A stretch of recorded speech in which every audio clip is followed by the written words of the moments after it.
नमस्कार दोस्तों, आप सभी का स्वागत है। जब आप बैंकिंग की तैयारी करते हो ना, तो सर बहुत कन्फ्यूज़न होते हैं और मैं आपको बताऊँ पिछले 2 दिनों से मेरे पास व्हाट्सएप पे मैसेजेस भी आ रहे थे और कॉमन प्रॉब्लम्स जो होती है, उसको इस वीडियो के माध्यम से मैं बताना चाहता हूँ। कॉमन प्रॉब्लम्स ये है कि जब बच्चा प्रिपरेशन करने आता है, उसके मन में इतने सवाल होते हैं अपनी प्रिपरेशन के रिगार्डिंग और ये चीज़ को लेके कि सर कुछ लोग तो 3 साल से तैयारी कर रहे हैं, उनका नहीं हो रहा है और कुछ लोगों का 3 महीने हो जाता है। ये कौन लोग होते हैं जो 3 महीने में क्रैक करते हैं? ये कौन लोग हैं जो 3 साल में भी क्रैक नहीं कर पा रहे हैं? और मैं बीइंग अ बिगिनर डिसाइड नहीं कर पा रहा हूँ कि किस-किस स्ट्रैटेजी को फॉलो करूँ। 3 महीने वाला मुझे लगता है कि इसको फॉलो करूँ, लेकिन मैंने उसको फॉलो किया, मेरे को भी 3 साल लग गए। ये प्रॉब्लम है और इस प्रॉब्लम की वजह से आज भी लोगों को बैंकिंग की तैयारी करने में 2-2 3-3 साल यानी कि 4-4 साल भी लग जा रहे हैं। अब ऐसा क्यों हो रहा है? इसका जवाब समझते हैं। मैं कोशिश करूँगा इस वीडियो में इसका जवाब देने की। आइए समझते हैं।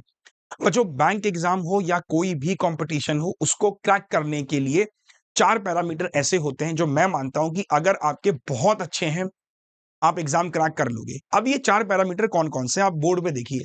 सबसे पहला पैरामीटर है बच्चों बेसिक एजुकेशन। मतलब अगर कोई बच्चा आपकी बेसिक एजुकेशन बहुत स्ट्रॉन्ग हुई है और आपने अच्छी स्कूलिंग करी है, आप एक इंग्लिश मीडियम स्कूल बैकग्राउंड से हो, आपने आईसीएसई बोर्ड से पढ़ा है अगर, तो बाय डिफ़ॉल्ट आपकी मैथ्स और अंग्रेजी अच्छी होगी। तो किसी कॉम्पिटिशन को तैयार करने में आपको बाकी लोगों से कम समय लगेगा।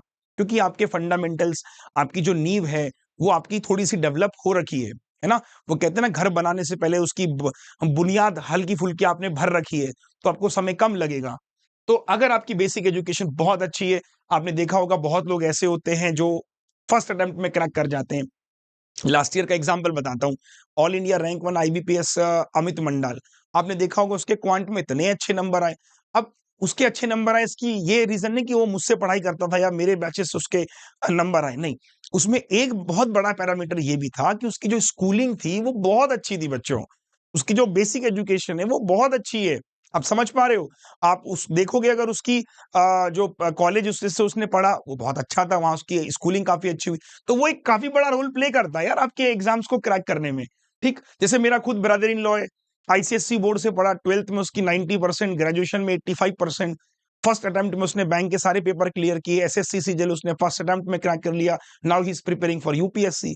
ऐसे लोगों का एग्ज़ाम्पल अगर मैं एक ऐसे बच्चे के साथ में कर रहा हूँ जिसकी बेचारे की बेसिक एजुकेशन ही बड़ी खराब है, तो ये गलत कंपैरिज़न है और वो बच्चा भी उसी कंपैरिज़न की वजह से 2-2 3-3 साल लग जा रहे हैं उसको। आपको ये समझना होगा कि अगर आपकी बेसिक एजुकेशन उतनी अच्छी नहीं है, तो थोड़ा टाइम लगेगा आपको क्योंकि आपको नींव शुरू से भरनी है।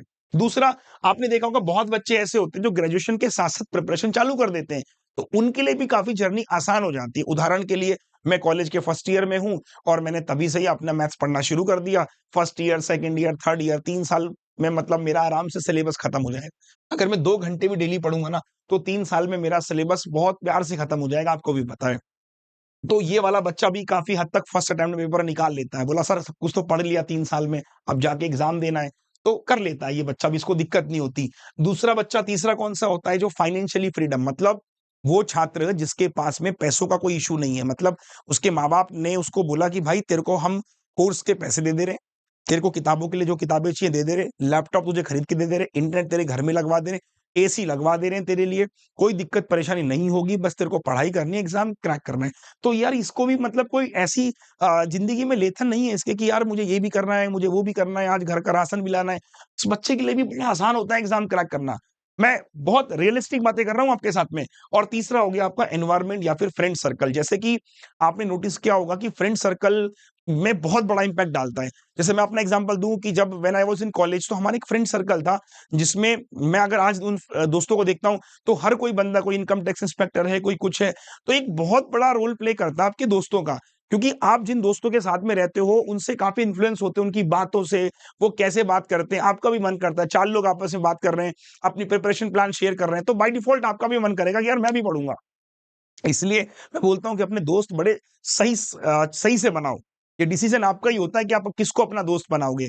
बहुत इम्पैक्ट डालता है बच्चों। मान लो आपके दोस्त ऐसे कोई प्रिपरेशन नहीं कर रहा है, उस आप ही तैयारी कर रहे हो अपने ग्रुप में, फ़ोन आया दोस्त का, "भाई सुन एक काम कर, आजा वहाँ मिलते हैं पटरी पे, चाय पिएँगे, मस्त चलेंगे।" आप चले गए, फिर घूमने चले गए। अब वो कुछ और बात कर रहे हैं, आपकी प्रिपरेशन गई तेल लेने, आपको मतलब नहीं, 4-5 घंटे खराब हो गए, फिर आप आए, वही सब डिस्कशन चल रहा है।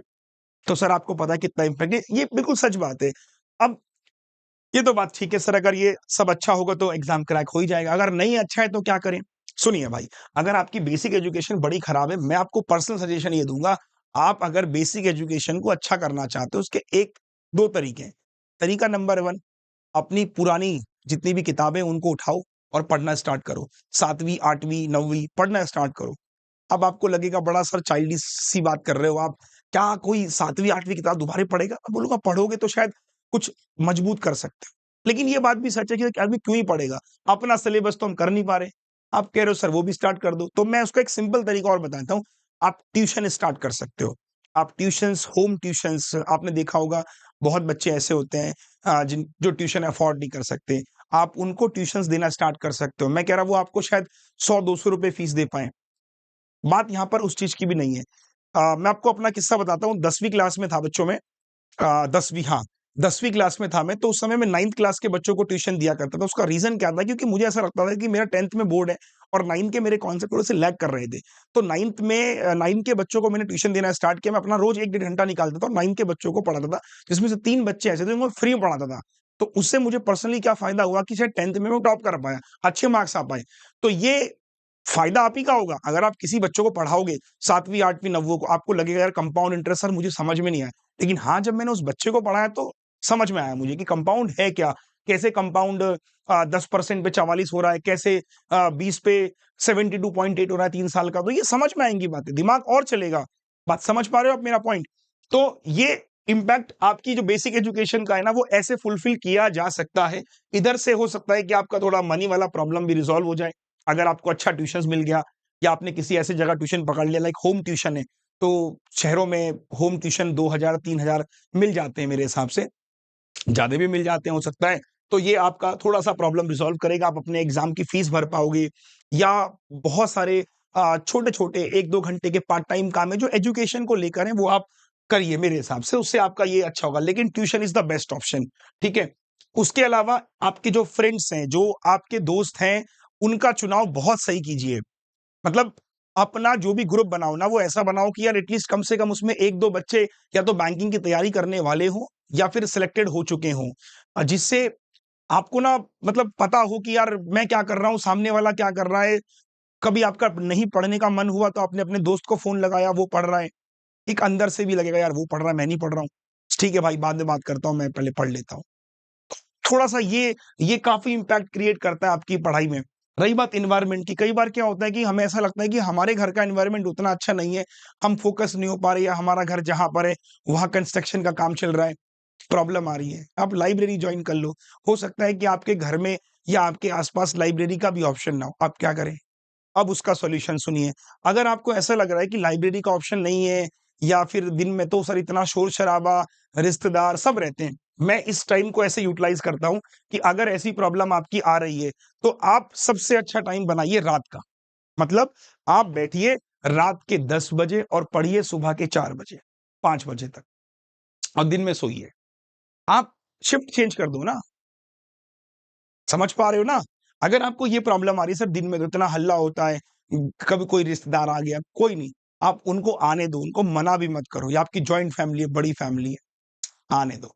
दिन में सो जाओ, रात में पढ़ो, क्योंकि रात में मोस्टली मेरे ख्याल से 90% लोग सो जाते हैं, थोड़े बहुत लोग ही जगे होते हैं, तो शायद वो आपको उतना डिस्टर्ब ना करें, आप गाँव में कहीं भी रहते हो, तो आप रात में अपनी प्रिपरेशन को कर दो, आप चेंज कर दो ना, ये तो आपके हाथ में है ना।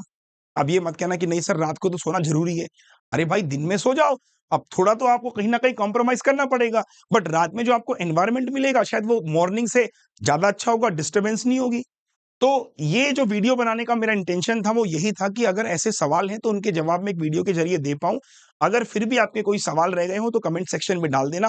बट मेरा फिर भी कहना है कि जब आप प्रिपरेशन स्टार्ट करो, B focus and be sure कि यार ये जो एग्ज़ाम मैं तैयार कर रहा हूँ इसको मुझे निकालना है।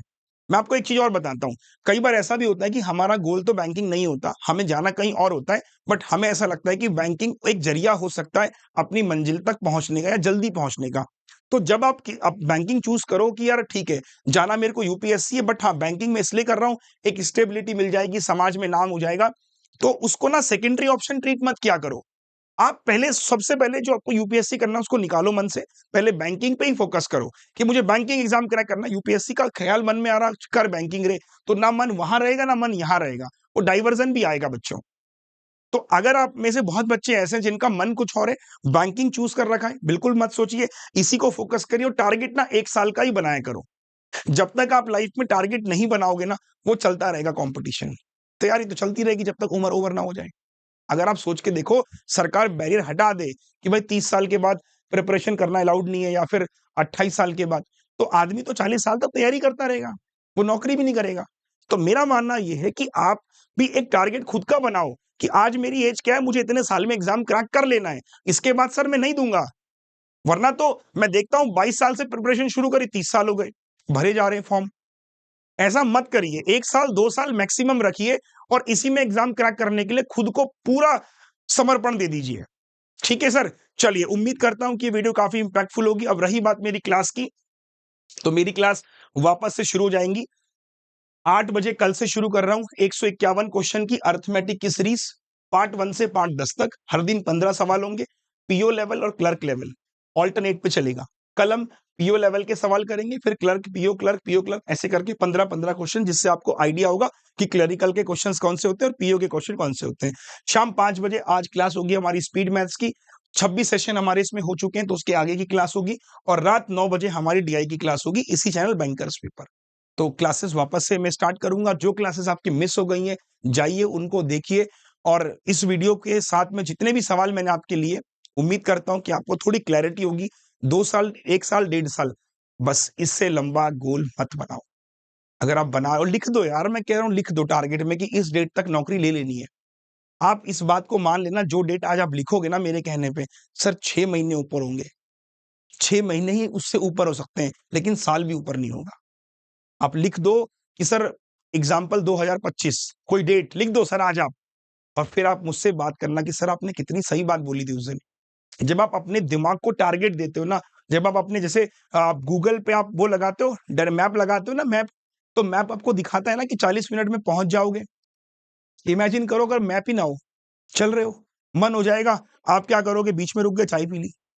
कभी आप सोचना इस बात को कि जब आप मैप लगा के करते हो, तो अगर 40 मिनट का है ना मैप, तो 40 से 50 ही होंगे, पर 40 से 2 घंटे कभी नहीं होंगे। वो तब होंगे जब जाम वाम मिल गया, अलग बात है। बट अगर आप कंटिन्यू चल रहे हो 30-40 की स्पीड से, आप पहुंच जाओगे। लेकिन अगर मैप ही नहीं है, तो आप पता है क्या करोगे, जा रहे हो, रास्ते में दोस्त मिला, उसी के साथ घंटे निकल गए। इसीलिए मैं बोलता हूँ एक मैप लगाओ, जरूरी है। और वो मैप आपको दिखना चाहिए कि 5 जुलाई 2025 एग्जाम क्रैक होना चाहिए। करके देखिए, बहुत सही बात बता रहा हूं। जब आप ऐसे गोल बनाते हो, ऐसे रियलिस्टिक गोल बनाते हो ना, लाइफ में आप कुछ ना कुछ अचीव करोगे, और तब आप बोलोगे थैंक यू सर, उस दिन वो वीडियो था, आज बहुत इंप्रूवमेंट दिखाए। लेकिन ये होना चाहिए, बना लिया मन में, मन में तो कितनी बातें आती हैं, भूल जाता है आदमी। लिख के नोट करो, सामने चिपकाओ, बड़ा बड़ा लिखा होना चाहिए कि बैंकर इस डेट तक बन जाऊंगा। ठीक है, चलो, ऑल द बेस्ट। अच्छा लगा वीडियो तो लाइक करना, शेयर करना, सब्सक्राइब करना, दोस्तों को शेयर करना। All the best.